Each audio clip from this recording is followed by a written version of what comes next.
Recording. We're good. We're recording. Hey Meg, congratulations. Just good to see you. And obviously I've been reading about what you've just accomplished. I'd love you just to share what you've been up to in the last kind of 48 hours and then cover some of the backstory to that. Yeah. So last 2 days, I decided to do, well, I think I kind of, having the ultra coming up, you kind of need those challenges every once in a while to just kind of push yourself a little bit. And I was kind of itching for something like that because I had the ultra in mind, and obviously with everything going on that got postponed. So I was going to do the 4x4x48, which is the David Goggins run. He's an endurance athlete. Don't know. Yeah, so he does the 4x4x48. So he runs 4 miles every 4 hours for 48 hours. And I was kind of had that in the back of my head for a few weeks now. And then we got talking with the group and the rest of the team saying how we wanted to get something going. That way we could do a virtual runs for our ultra. Okay. And because the ultra got canceled, actually, I kind of pulled back on my training a little bit and decided I was going to start revamping, adding in a little more strength and stuff, just because I was doing a ton of running, obviously working up to the full distance. But I decided because that wasn't happening, I was going to try and revamp to kind of avoid injury and start kind of rebuilding my strength a little bit.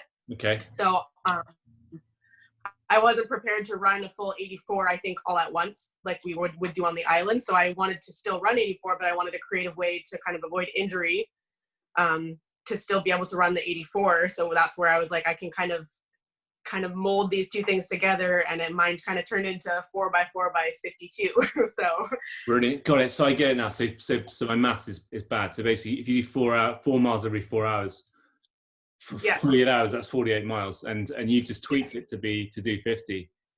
Yeah, to fit our ultra. Amazing. And wow. And so how did you do that? Did you do it like every 4 hours you were doing 4 miles? So you basically you were just like breaking up your sleep and basically no sleep for 2 days. Pretty much I didn't sleep because I talked to a coworker at work who was kind of familiar with it, and he was like, oh, you just take naps in between. And I don't nap. Like, I can't nap on a regular basis. So I was like, this is going to be fun. So for the entire 52 hours, I napped on and off for maybe 2.5 altogether. Wow. But it wasn't even full sleep. Like, it was more just laying in my bed with my eyes closed, just trying to let my body just rest for a second. So wow. So that's like an epic physical and mental psychological challenge. That's incredible. And so you did this right by your hometown in Ontario? Yep, Windsor, Ontario. Cool. And so did you have like a 4 mile loop, or how did you do the I switched it up all the time. I would just start from my house, and I just decided which direction I was running, and I'd run 2 miles and then 2 miles home. Sometimes I did some loops, kind of found ones that I liked, so I would run those a few times, but I like to switch it up. Sunset, I would try and go by the water so I could catch the sunset. Morning runs, I like to kind of go out into the wilderness. So wow. So gosh, so what time of day did you start this? And so we're now it's Monday, isn't it? It's Monday in the UK. It's Monday morning with you in Canada, correct? Monday, it's 2 p.m. right now. Monday. So you must have started this on Saturday. Friday night. Yeah. Amazing. So I started Friday at noon. I ran my first 4 miles. Wow. And then so talk me through the 2 days, like the hardest bits and any struggles you had, or physically or mentally, or just.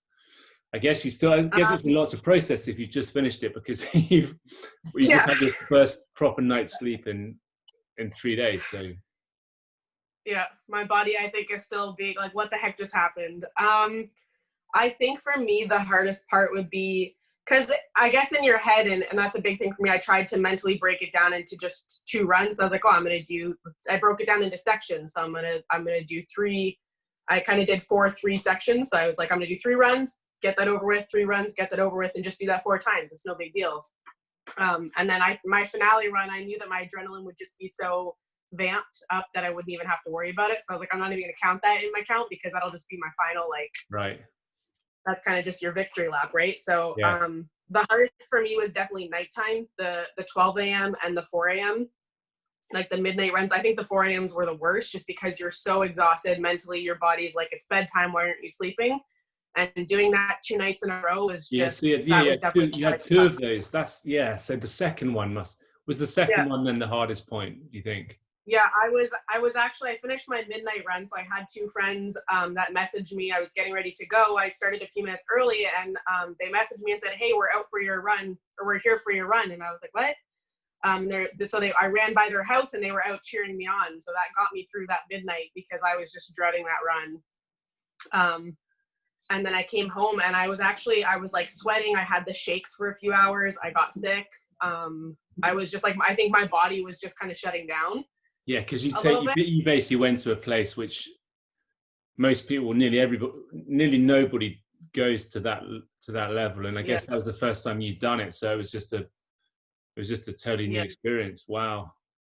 So you and how are you handling things like how are you handling the mental side? Were you listening to kind of, because I remember doing long runs and I'd have I listened to Goggins being interviewed by Rich Roll and him talking about doing bad water and all his crazy runs, and made my kind of 20K training run didn't seem so long. So how were you using any tactics like that, or how are you coping with the mental side? For me, I find when I train a lot, I like to listen to music. But when I did my marathon, when I did my half marathons, I like to just go no music, because I like to just kind of be in the moment. And I find that I'm just the most clear when I'm doing that, because sometimes the music and the distractions kind of keep me from focusing on what I'm doing. And so I didn't listen to music. I would just go out for my runs. I think I might have done one midnight run. I think the second one, maybe I put music on, just because at that point I just needed something to keep me awake. But other than that, so you went quite zen. Yeah. I still don't really know. I don't know how I did it, but it's just, I think you just get into the zone and your body and mind just kind of start focusing. They kind of just hone in on what's happening, and it's like, okay, we're doing this. And it just, like, I'm still surprised as to how that all kind of went down. Yes, it taught me, because we had a brief message exchange earlier, and and I mean, you work in fitness, right? Yeah. I'm working at a physiotherapy clinic, so I'm like I'm a kinesiologist. Got it. So tell me about your running career a little bit, because it sounds like, and that's what we love about Bali Hope, is just people taking on this challenge from a position of something that they hadn't really conceived of before. So was that similar for you, and where were you maybe 2 years ago with your running and stuff, and how's your experience of kind of the physical side of this and the running side developed? So I mean, I've always been in sports. I've always been active. I just think, for me, movement has kind of been my getaway from any kind of life issues or just anything going on. Movement's just been where I kind of clear my head. It's where I think the best. And so I've just always done movement in whatever form that is, whether it's, walking, like rock climbing, sports. But I think that running just kind of, I actually got into it when I moved to Australia with my best friend, and we came across Josh Lynott, who happens to be a big part of the Bali Hope Ultra, obviously. And he had posted on his Instagram about the Shargao session that he was running. And it was a kind of positivity running, just mental fitness mindset retreat. And I signed up for that. And he kind of just challenged us and said, okay, he'd message us and just say, just start running. And we kind of got a group together and we'd message back and forth, kind of similar to what we do with our ultra team. We have our messaging group and we just kind of bounce ideas off each other. We encourage each other and just kind of update everyone with what's going on. So I ran, I think 3K was like my goal back then to just get out and run. And I was struggling to do 3K. It was hard for me. Like 5K was like my ultimate goal. And so that was that was January of 2019 when I would say I first kind of fully got into running, which is crazy to think Meg, about. that's incredible. So I obviously big fan of Josh and follow his Shargao sessions, and actually there's a crew of you on the team, isn't there, this year? John and Jack Allwood. 4 of us. And Alyssa. Yeah, Alyssa, Jack, John, and me. So good. So good. I love Yeah. it. And I guess you've all inspired each other, Yeah. because it's definitely, I mean, Well, that's what I found strange about this, because I've been on the project since 2017, and I just obviously I have to spend a lot of time on the admin and the business side of it, and the planning and stuff and marketing, and yeah. I can lose touch and I have actually, because I've done that. I think did 5 events in 2 years, and when I got back from New Zealand a couple of months ago, I was quite exhausted actually, and I realised just how much I'd lost touch with my running actually, and just my health actually. I just was feeling pretty unhealthy, and Yeah. in the last couple of months, I've just been just found it really inspiring watching what you guys have all done, and because it's just a huge commitment on so many levels with the training, and it's not a cheap event, and fundraising and everything. So I'm just really in awe of you guys, and especially actually the guys who are at an earlier stage in your life, because it's an even bigger commitment. So and I just love the fact that the 4 of you, actually there's some other amazing young guys on the team too, but are just doing such amazing things at a young age. So what would you say, what, obviously Josh is pretty inspirational, and you've obviously got some amazing people, amazing friends like Alyssa, but where's the drive come from? I'm sensing it's a longer term. What would you say your internal drive has been, and how this event fits into it? Or because not many people, a lot of people follow Josh Liner on Instagram and stuff, but not many people go to Philippines to train and then do the Bali Hope Ultra. So you're a unique bunch. So I'm just interested in what that's all about.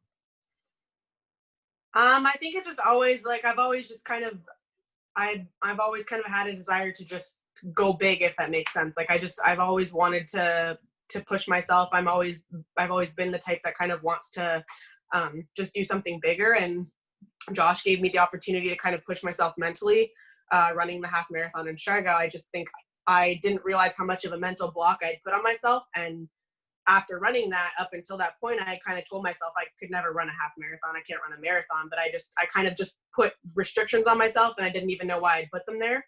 Yeah. So to just put through that was just like crazy. It's like, okay, what else can I do now? So yeah.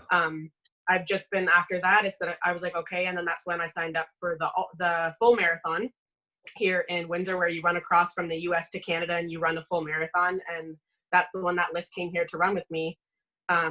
So then we had planned that, and I knew that when that was over, I was like, I need another goal. I need something else to work towards. And obviously Bali Hope was in the back of all of our heads, and its cause is incredible, and the work and the impact that you're able to make by doing it. And I know me and Liz had quite a few conversations about that as well, and same with the boys.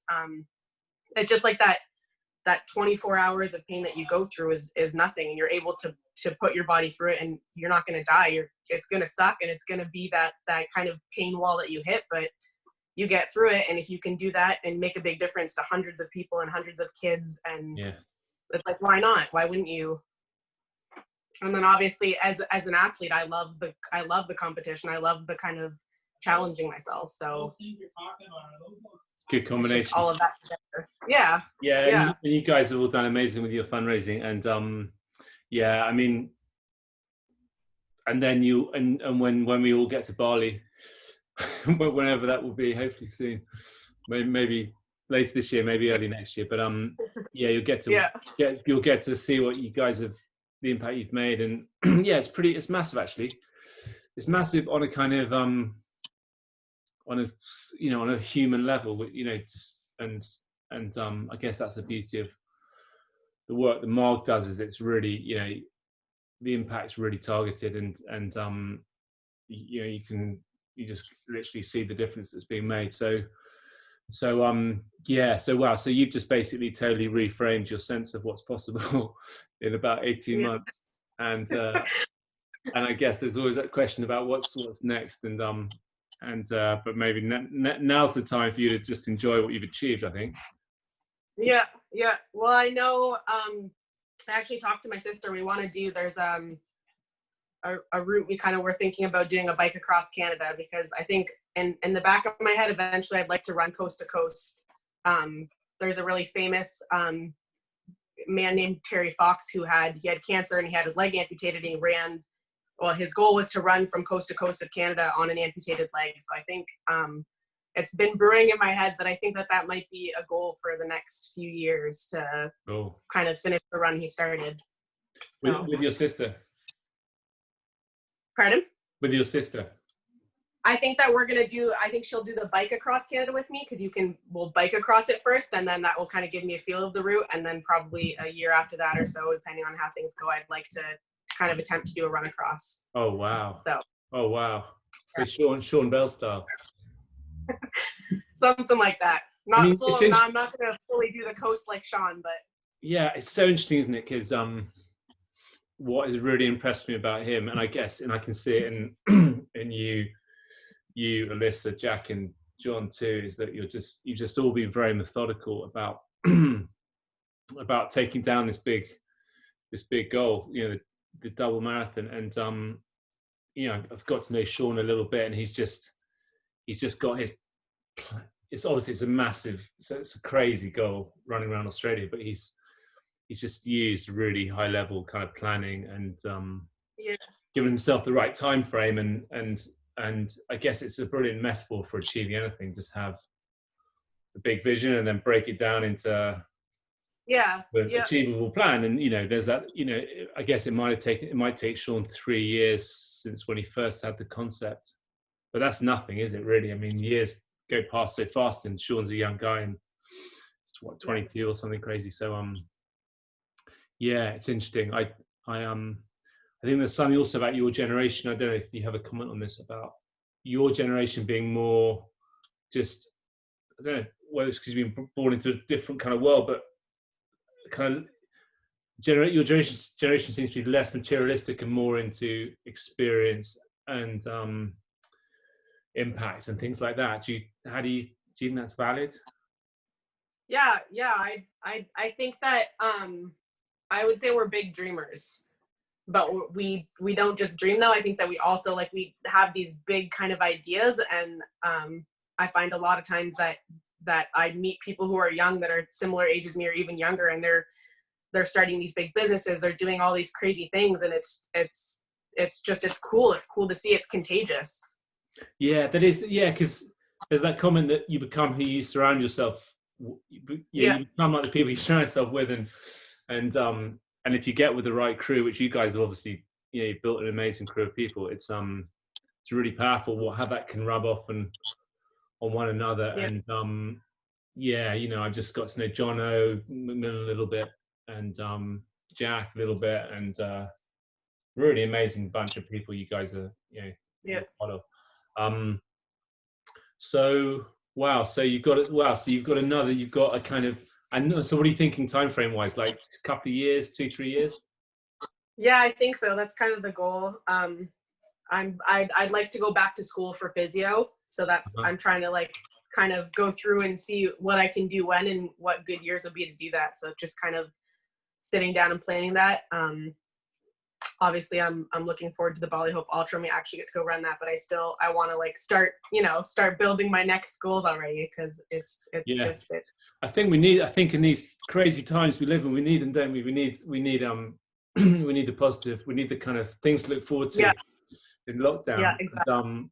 Actually, I think I think that thing about that little crew that you've created with Alyssa, John, and Josh and Jack, I think the Bali Hope thing on a bigger level, that's what I find so amazing about for me, is that on a bigger scale, everybody seems to get involved. It's so inspirational on different levels and in different ways, and I just love being part of that kind of collective.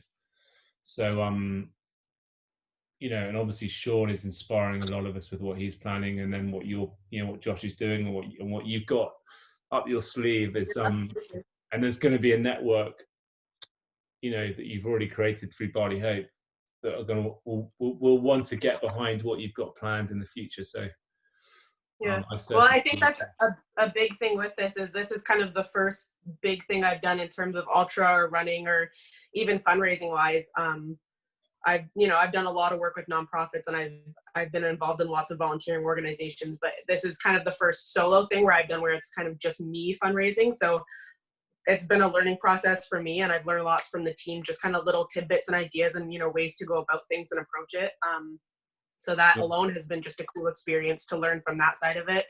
Kind of being more involved in the actual fundraising just by myself. So that's a sweet part of it. And I know a big thing that I've noticed, and I've talked to like our group about it a lot, but it's that kind of ripple effect that this causes. Like I know with Josh, obviously he kind of planted a little seed in us and it's taken off. And then I've talked to the boys and listen, we do these runs or we kind of post about, things that we're getting involved in, whether it was like the half marathon in Siargao or the Bali Hope. And I'm getting messages, I know Liz was as well, and the guys, it's just, you get messages from people. Like I have friends that are in Mexico who are messaging me saying how, they're getting back out running again and how inspired they were to just see all of this. And I'm having friends even in Windsor and from all over just saying how much it's kind of causing that ripple effect through them. And just that alone is worth it. Just one or two people, right? So huge. Yeah, it's that's huge. cool to see as well. Yeah, it's really huge.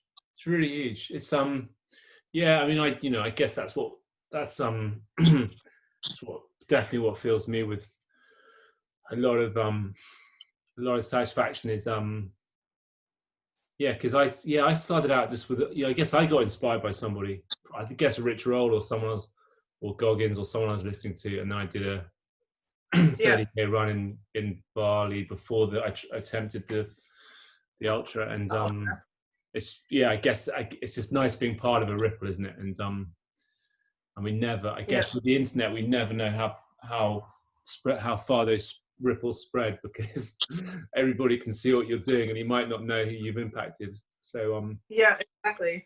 And I guess everybody starts to inspire everybody else after a bit. So yeah, like I guess I didn't even think of that as being, it never crossed my mind. I was like, I'm fundraising this money, we're doing this for the Bali Children Foundation and all these families, but I didn't even think about the impact like locally or within my group that it would make, because I don't know, I never crossed my mind, and it's just cool to see that as well. Yeah, super cool.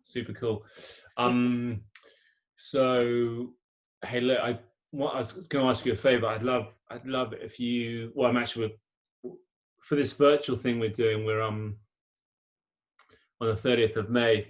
You obviously got your ultra in the bank, so I'm not expecting you to do another long run, but we're going to be creating this live 24-hour Zoom stream, hopefully with Bali Hope Challenge, people connecting into it from around the world while they're running or after they've run. And we're going to try and get some of the 2020 team and others to like host a segment of it, so in a pair. So it'll be really cool, I think, with what you just achieved, for you to just be on that Zoom call from Canada. Yeah, absolutely.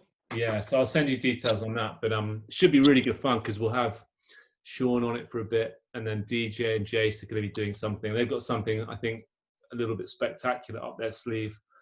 And then we've got a lady in Bali who's done a swim run both years. She's doing a 10K ocean swim, and Marg Barry is going to be doing something at home from a treadmill. So I'm hoping it's going to build, and we'll have lots and lots of people all around the world doing something. And good way to get the team all connected.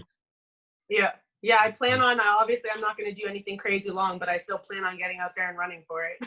Okay, perfect. Yeah, well, perfect. And Jason knows how to set it up so people can join when they're running, so we can, you can do it from your mobile, I think.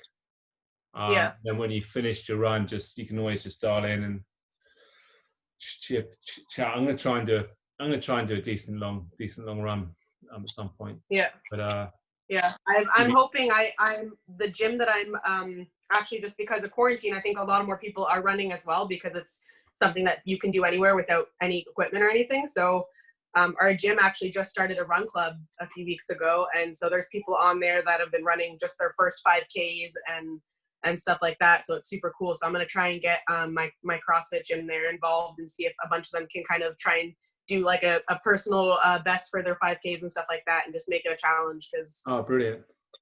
Something awesome just to do for everyone at home, right? And just get their, it's everyone loves a good challenge, and it's that competition side that kind of comes out a little bit. So, and if it's for a good cause, it's awesome. Yeah, exactly. And I think it's going to be, I think it's going to be interesting whether the Zoom kind of the 24-hour Zoom stream works as a concept. I mean, it's obviously fairly new, but I think it could be really cool seeing all these people connecting into it. Yeah, from all over the world too. All over the world. Because at the moment we've already got obviously Canada, the States, UK, Germany, Australia, New Zealand, Singapore, Bali.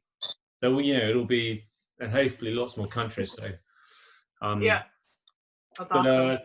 Meg. So just want to thank you for being such a brilliant part of the team already, and doing something so awesome. And hey, look, I guess your confidence now is just at a different level in terms of looking ahead to when we all get to Bali, maybe later this year or next year. The Ultra probably doesn't seem as daunting as it did when you signed up. No, not at all. I mean, I know it's still going to be tough because you'll have the heat and you're going to have the hills. It's not going to be a flat surface like it is here, and probably not nearly as cool. So, and I won't be able to sleep in between, or try to at least. So, but no, I think I'm just more excited now. I think if anything, it's made me even more kind of stoked to get there and run with the team. So and it's what's beautiful is we get a week together, and it's just I think everybody's going to be so excited to finally get there. We're going to feel like we know each other really well by the time we all arrive. So. I think we've definitely had the longest build up to an ultra so far yet. That's right. It was amazing actually, because a lot of people, DJ and Jace, basically, they signed up, I think, within a few hours of, the celebration dinner at the end of the event last year, and that basically opened up a bit of a waterfall of people signing up. So, and we actually no, I had people signing up for this year, I think in April last year. So it's been a long one. Awesome. And I can't wait. I really can't wait. I know you've said that the teams have been as well. Like each year, the team's building more and more, right? Yeah, I mean, it's going to be interesting. So we had 20 last year. I think we would have had about maybe 22 this year, and then obviously next year, we'll have hopefully, we have people who want to do it next year, and then the question is, do the two events merge? Do we do them at the same time? We probably do, but obviously we're still trying to figure out dates that are going to work, and it's looking more likely that it will be 2021 now, but we'll see. But hey, look, is there anything else I should have asked you, or kind of? I feel like I could, it's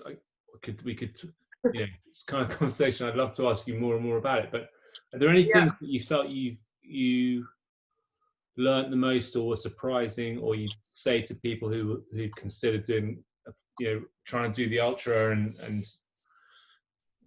things you would have told yourself just as you signed up? I think the biggest challenge is always the mental side, because we know our bodies are capable of so much. I mean, we've seen it with so many athletes. Your bodies are capable of so much, but it's just that mental side. I think for me, it's been the biggest thing, is learning to kind of positive self-talk and kind of not shut things down before I do them.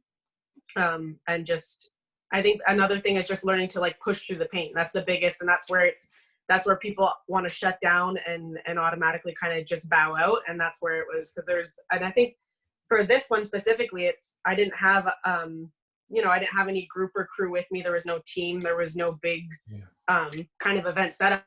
It was just me. It was saying, okay, my alarm went off, I got to get up and run, and I get to come home and I'm exhausted. My alarm goes off again, I got to get out and run. Like it was just me against myself kind of thing. Yeah, that's huge. And that shows huge mental toughness that you did it solo. Just in that over a 52-hour period.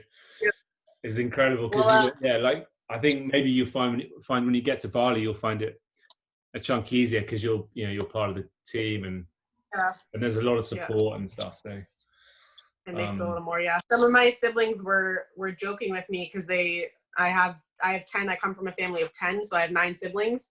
Wow. And they're all over. So there's, in Florida, they're all across the US and Canada. And one of them called me and she was like, I didn't even know you were doing this until you were like 4 runs in. Like she had called me and asked me, and I kind of made a joke that I was going out running. And then she was like, you're running for 2 days straight and all this stuff. And it was just funny because I don't even think, I think part of me was worried that and especially because the last marathon that I ran it on a broken foot.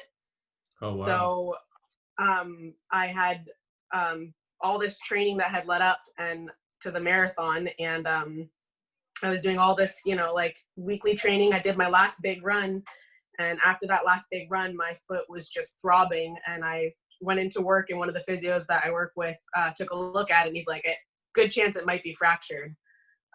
So I had about a month until the marathon, so I was like, well, I guess I'm just gonna bike and stay off it, keep up my endurance. And then me and Liz set out that morning, and we were maybe a kilometer, maybe 2 kilometers in, and I was just like, it was throbbing, it was shooting up my leg, I was in so much pain. But I think running a full marathon on a broken foot kind of just set my pain tolerance way high, so I felt like running this was a lot easier.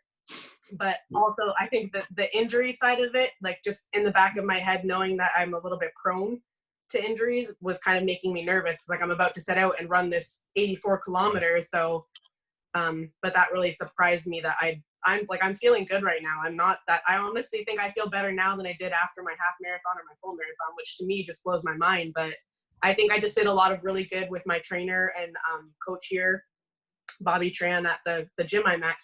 I think just all the training and strength and stability and focus I did made a huge difference in how my body held up this whole time. So yeah, I mean, hey, I think the training's, sounds like you did the hard yards on the training, which is tough, which is self-discipline and commitment and getting out when you don't want to. So yeah, full respect. And I guess like with what Sean's doing and John and those guys, they're just you just put in the hard yards. So amazing. And hey, look, well, I'm looking forward to having you on the Zoom calls for the Bali Hope Challenge. And I think you've inspired a lot of people, Meg, and you've inspired me, and I'm super grateful to have you part of this. So thank you, and we'll talk soon, I'm sure, and but most definitely in the next couple of weeks around the challenge. So enjoy rest, and I'm excited. Yeah, and thanks again, and well done. Yeah, thanks for everything that you do, you and Marge and the rest of the team. I think that the team is what keeps us all going, right? It's just we have so many kind of inspirational runners doing their own things within our team that it's just like, we just have, it's a family, right? And we're all doing all these things, but we're doing them together. Yeah, exactly. So, I think there's a lot of synergy, and Marg was 20 years younger. She'd probably be running it herself. So, she's amazing. Yeah. Hey, awesome. Good to see you, Meg. Talk to you soon. Yeah, lovely chatting. Bye, Tom. Bye.